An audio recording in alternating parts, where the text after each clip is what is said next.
जा नालायक, सुबह के 8 बजने को है, तुझे एग्जाम नहीं देना क्या? थोड़ी देर और सोने दीजिए ना पापा। तू उठता या फिर मैं तेरे ऊपर पानी फेंकूं?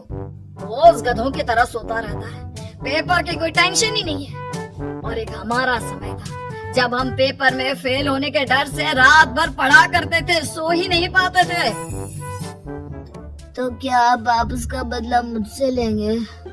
मैं 15 मिनट बाद उठ जाऊंगा, आप प्लीज जाइए, मुझे डिस्टर्ब मत कीजिए। इतना कहकर रौनक रजाई ढककर फिर से सो जाता है। तू ऐसा नहीं मानेगा, रुक मैं अभी पानी लेकर आता हूँ। बस फिर क्या था, इतना कहकर वो भागते हुए बाथरूम में जाते हैं और पानी की एक बड़ी सी बाल्टी लाकर रौनक के ऊपर फेंक देते हैं। पानी पड़ते ही रौनक झट से उठ जाता है। ये आपने क्या किया पापा? अब तो उठेगा नहीं तो यही करना पड़ेगा ना। वैसे थैंक्स डैड, आपके कारण ना मुझे नहाने की भी जरूरत नहीं पड़ेगी। चलिए अब आप माँ से बोलकर मेरे कपड़े निकलवा दीजिए, तब तक मैं ब्रश कर लेता हूँ। वैसे कल ना आप एक काम और करना, नहलाने के साथ साथ मुझे ब्रश भी करवा देना। ये ब्रश करने में ना मुझे बहुत आलस आता है। रौनक की बातों से अरविंद का मुंह खुला का खुला रह जाता है। वो अपनी पत्नी कमला के पास जाता है और रौनक की हरकतों के बारे में बताता है, जिसे सुन उसकी पत्नी हंसने लगती है। तुम अपने बेटे को समझाने के बजाय हंस रही हो। रौनक बच्चा है, धीरे धीरे सुधर जाएगा, आप क्यों उसके पीछे पड़े रहते हो? अभी नहीं सुधरेगा तो कब सुधरेगा?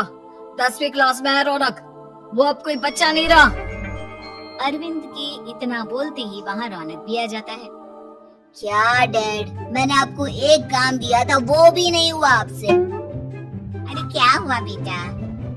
माँ, मैंने डैड से बोला था कि वो आपको बोलकर मेरे स्कूल की यूनिफॉर्म निकाल दे, लेकिन मेरे पीछे पड़ने के अलावा इनसे एक काम ढंग से नहीं होता। देख रही हो कमला, देख रही हो अपने लाडले को? अरे आप चुप रहिए जी। चलो बेटा, मैं तुम्हें कपड़े निकाल कर दे देती हूँ बस।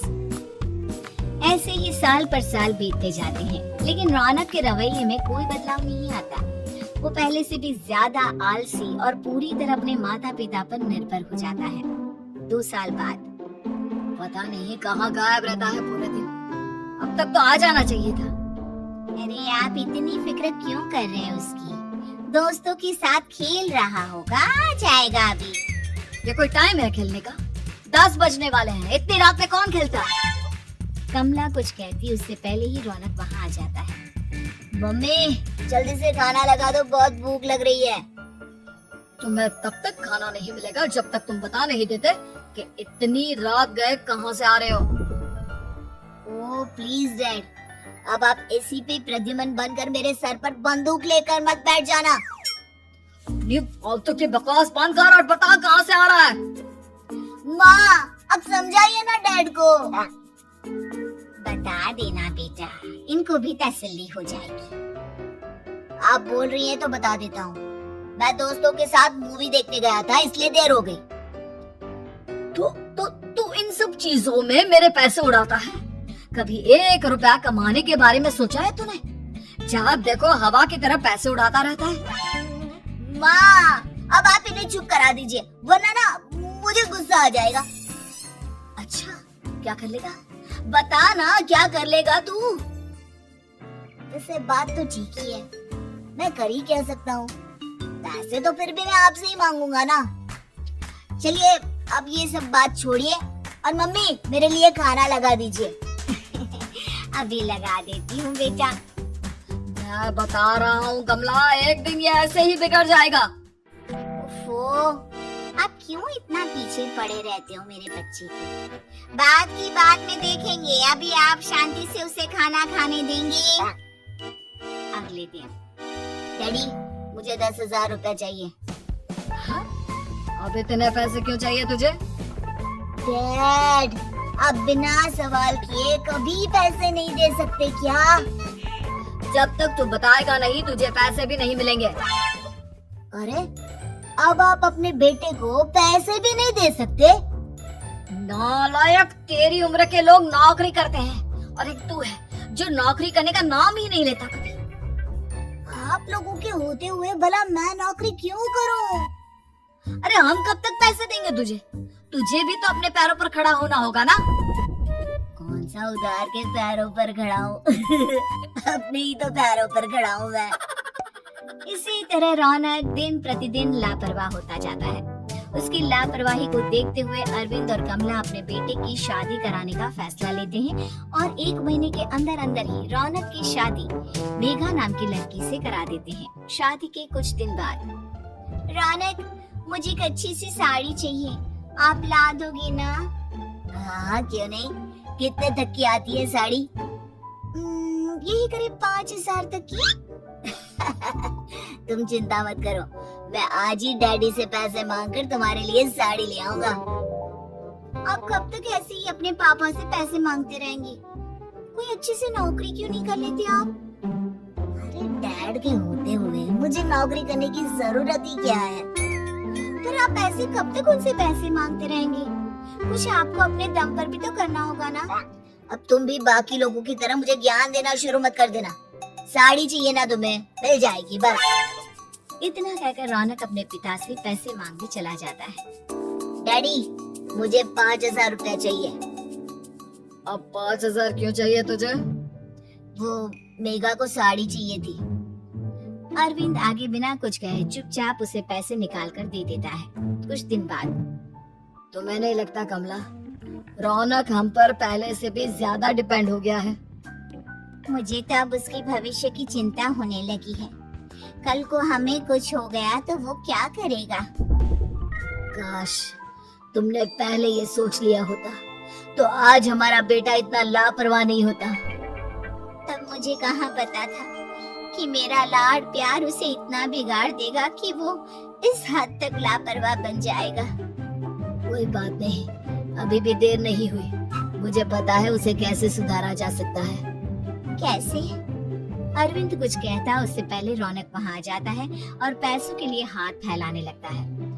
डैड, मैं और मेघा बाहर घूमने जाना चाहते हैं। अरे वाह, ये आज सूरज कहाँ से निकला है? Dad please. अच्छा चलो अब मुद्दे की बात करो। मुझे अब 25,000 चाहिए। अब तुम्हें 1 रुपया भी नहीं मिलने वाला। अगर तुम्हें पैसों की इतनी ही जरूरत है तो कोई ढंग की नौकरी करो। मम्मी, आप कुछ कहिए ना डैड को। बेटा, वो गलत क्या बोल रहे हैं? ये सब हम तेरे भले के लिए ही तो कर रहे हैं। मम्मा, मैंने बताया ना आपको, मुझे नहीं करनी कोई जॉब वॉब। तो ठीक है, निकल जाओ हमारे घर से। तुम्हारे जैसे लोगों के लिए मैंने ये घर खड़ा नहीं किया है। जितना ये घर आपका है ना, उतना ही मेरा भी है। मैं कहीं नहीं जाने वाला।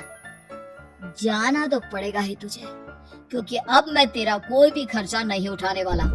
ठीक है, मत उठाइए मेरा खर्चा, मैं अपने दम पर भी जी सकता हूँ। तो बेशर्मों की तरह अब तक यहाँ क्यों खड़ा है? अपना सामान ले और निकल जाए यहाँ से।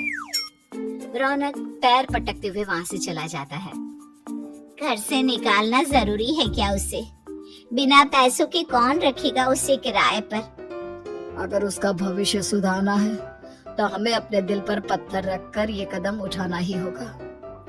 दोनों बात कर रहे होते हैं कि रौनक अपनी पत्नी के साथ एक बड़ा सा बैग लेकर घर से निकल जाता है, लेकिन घर से बाहर उसे कोई भी मुफ्त में अपने घर किराए पर नहीं रखता। अंत में थक हार कर वो फिर से अपने घर चला जाता है। क्या हुआ? थोड़ी देर पहले तो दहाड़ते हुए घर से निकला था, अब क्या हुआ? नहीं रखा ना किसी ने तुझे किराए पर?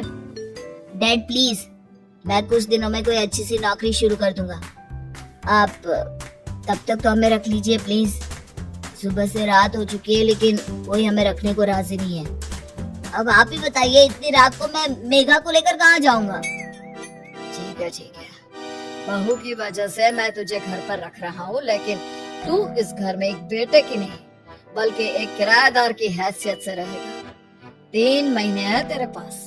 इन 3 महीनों के अंदर अंदर मुझे तेरी पहली तनख्वाह हाथ में चाहिए, समझ गया? पक्का डैड, इन 3 महीनों के अंदर अंदर तो कोई बढ़िया सी नौकरी ढूंढ ही लूंगा मैं। ऐसे ही धीरे धीरे समय बीतने लगता है और अरविंद के दिए 3 महीनों में से 2 महीने बीत चुके होते हैं। पापा जी ने हमें 3 महीने दिए थे, जिसमें से 2 महीने तो बीत चुके हैं। अब ये आखिरी महीना बचा है। अरे तुम चिंता मत करो, आज मेरा ना 2 जगह इंटरव्यू है, दोनों में से कहीं ना कहीं तो जॉब लग ही जाएगी। अच्छा, all the best. Raunak interview के लिए निकल जाता है, जिसके बाद शाम में रौनक घर आता है। कैसा गया इंटरव्यू? आपकी नौकरी लगी या नहीं? अरे पहले सांस तो ले लेने दो अच्छे से। बताइए ना, मुझसे तो जरा भी इंतजार नहीं हो रहा है। वो दरअसल बात यह है कि मेरी नौकरी तो लग चुकी है, लेकिन पैसे बहुत कम है। कितने पैसे हैं? 15,000। इतने में अरविंद और कमला मिठाई का डिब्बा लेकर आ जाते हैं। बधाई हो बेटा। हम जानते थे तेरी जॉब जरूर लगेगी, लेकिन मेरी सैलरी बहुत कम है मम्मा। कम है तो क्या हुआ, धीरे धीरे बढ़ जाएगी। हाँ बेटा, हम तो बस चाहते थे कि तू अपने पैरों पर खड़ा हो जाए। मतलब अब आप मुझे घर से नहीं निकालेंगे? नहीं, ये सब हमने तुझे जिम्मेदार इंसान बनाने के लिए किया था। Thank you mummy papa. अगर आप दोनों ऐसा नहीं करते तो मुझे कभी अपनी जिम्मेदारियों का एहसास तक नहीं होता। आज आपने मुझे सिखा दिया कि इंसान का अपने पैरों पर खड़ा होना भी जरूरी होता है। इतना कहकर रौनक झट से अपने माता पिता के गले लग जाता है और अपनी कमाई की पहली तनख्वाह वो अपने माता पिता के हाथ में सौंपता है। इस तरह रौनक एक गैर जिम्मेदार व्यक्ति से एक जिम्मेदार व्यक्ति बन जाता है।